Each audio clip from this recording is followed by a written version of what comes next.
Well, first I must say that I do not see mediation as a field. It's a tool, but as yet it's not a field. In fact, we have enough difficulty getting conflict resolution established as a field. So mediation is one part of diplomacy, one part of conflict resolution. So I view it more as a tool, not a field, because it doesn't really have the criteria necessary to be established as a field at this point. In terms of being used as a tool, I see it facing a lot of challenges, which I think it always has, although today there are more actors involved, which is both a good thing and not a good thing. It's a good thing because we are recognizing the need to have different voices included in peace processes, such that civil society, women, and youth are very much talked about as necessary participants in any peace process.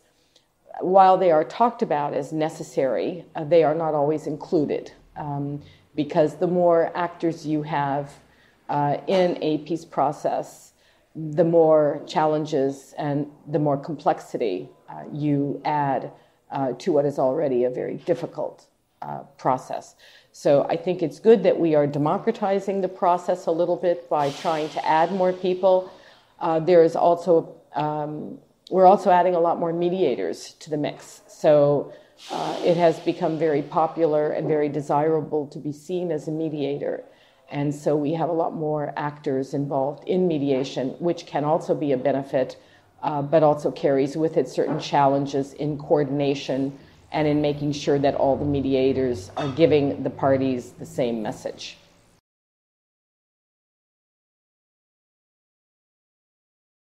Again, I will speak about the field of conflict resolution as opposed to mediation.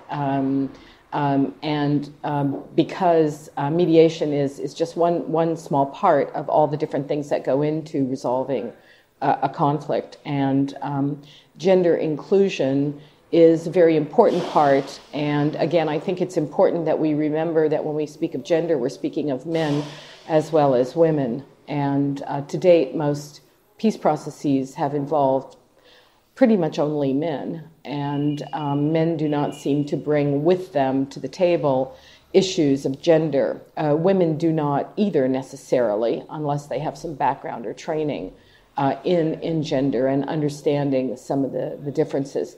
It is incredibly important that we have a gender lens in any peace process, because everything from disarmament to rehabilitation to reconciliation, everything involves differences in gender and in the perspective. So we need to have both men and women, girls and boys involved in any peace process. And with the advent of UN Security Council Resolution 1325 in 2000, we have moved closer, but we are still a long way from full implementation and full inclusion and full gender parity in any of our political, social, psychological processes involved in peace talks.